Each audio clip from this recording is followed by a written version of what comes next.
सारे जहां से अच्छा हिंदुस्ता हमारा हमारा सारे जहां से अच्छा।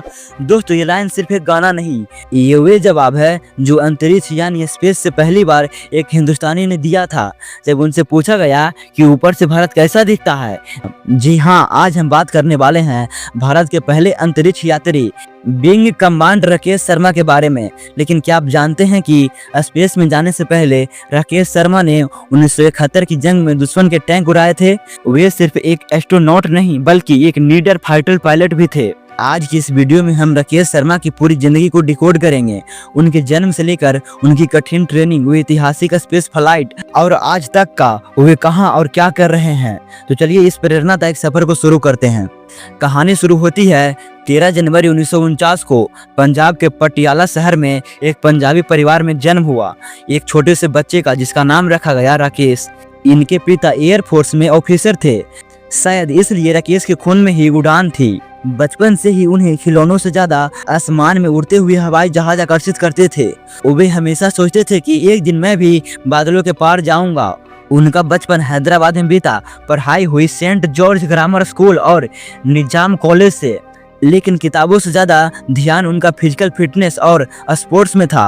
और फिर वे दिन आया जब उन्होंने अपने सपनों की तरफ पहला बड़ा कदम उठाया।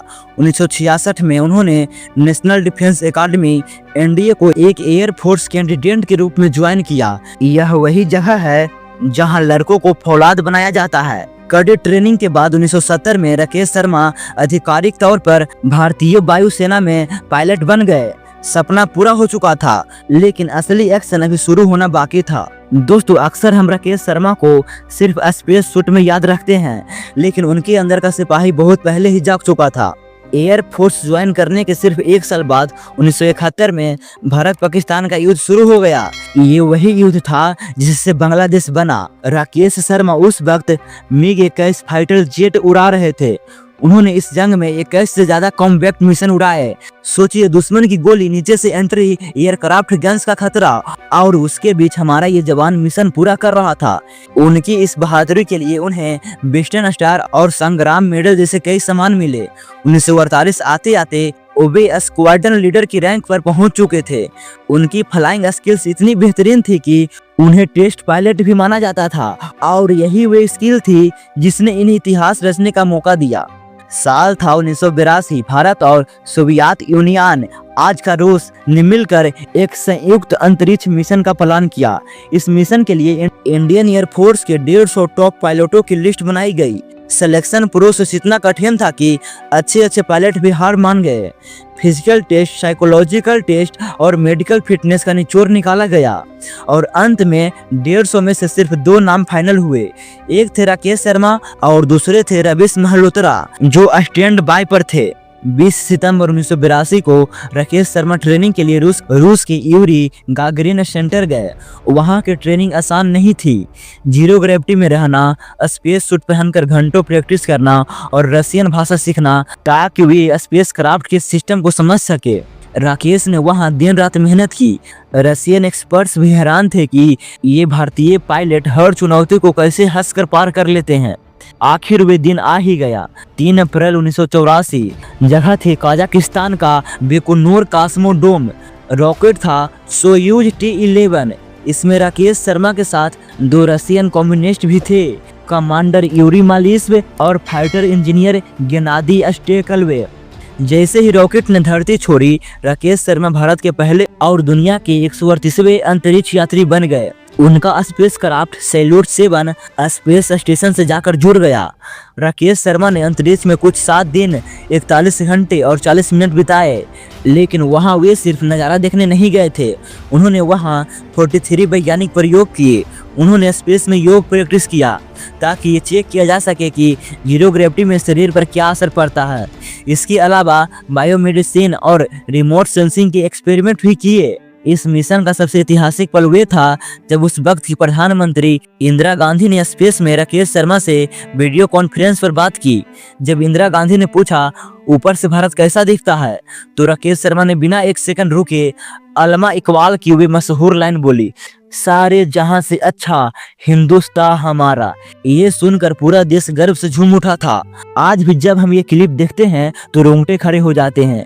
ये पल साबित करता है कि आप धरती से कितना भी दूर चले जाएं, आपका दिल देश के लिए ही धड़कता है। 11 अप्रैल 1984 को वे सही सलामत धरती पर वापस लौटे।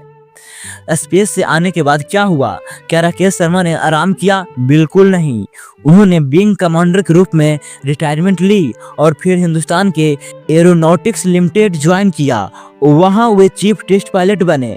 टेस्ट पायलट का काम बहुत जोखिम भरा होता है, क्योंकि उन्हें वे नए प्लेन उड़ाने होते हैं जो अभी पूरी तरह टेस्ट भी नहीं हुए हैं। 1987 से लेकर 2001 तक उन्होंने कई खतरनाक फ्लाइट्स उड़ाई, जिसमें तेजस फ्लाइट जेट प्रोग्राम भी शामिल था। अवार्ड्स की बात करें तो उन्हें hero of the Soviet union का टाइटल मिला है। भारत सरकार ने उन्हें शांति काल के सबसे बड़े वीरता पुरस्कार अशोक चक्र से सम्मानित किया है और अभी हाल ही में 2024 में उन्हें पद्म भूषण से भी नवाजा गया। अब बात करते हैं उनकी पर्सनल लाइफ और आज की अप टू डेट की। राकेश शर्मा अपनी पत्नी मधु शर्मा के साथ एक साधारण जीवन जीते हैं। उनका बेटा कपिल एक फिल्म डायरेक्टर और बेटी कृतिका एक मीडिया असिस्टेंट है। नवंबर 2025 तक की रिपोर्ट के अनुसार राकेश शर्मा जी की उम्र अब 76 साल के आसपास है और वे बेंगलुरु के पास कुन्नर इलाके में एक शांत जीवन बिता रहे हैं, लेकिन वे अभी भी एक्टिव हैं। और जून 2025 में जब group captain Shubhanshu Shukla ISS international space station के लिए रवाना हुए तो राकेश शर्मा ने उन्हें विशेष बधाई दी थी। उन्होंने कहा था कि यह भारत के स्पेस ड्रीम का पूरा चक्र है। राकेश शर्मा जी आज भी कई कॉलेजों और स्पेस इवेंट में जाते हैं और नई जनरेशन को इंस्पायर करते हैं। उनकी सेहत बिल्कुल फिट है और वे आज भी जज्बा रखते हैं जो 1984 में था। तो दोस्तों, ये थी कहानी उस शख्स की जिसने हमें सिखाया कि अगर इरादे मजबूत हो तो आसमान की ऊंचाई भी कम पड़ जाती है। राकेश शर्मा की कहानी से हमें सीखने को मिलती है कि चाहे आप छोटे शहर से हो या साधारण परिवार से, मेहनत और फोकस से आप इतिहास रच सकते हैं। आपको राकेश शर्मा की लाइफ का कौन सा हिस्सा सबसे ज़्यादा इंस्पायर करता है, कमेंट करके जरूर बताइए। और अगर ये वीडियो आपको पसंद आया तो इसे लाइक करें, दोस्तों के साथ शेयर करें और ऐसे ही जानकारी पूर्ण वीडियो देखने के लिए हमारे चैनल को सब्सक्राइब करना मत भूलना। मैं मिलूंगा आपसे अगले वीडियो में, तब तक के लिए जय हिंद जय भारत।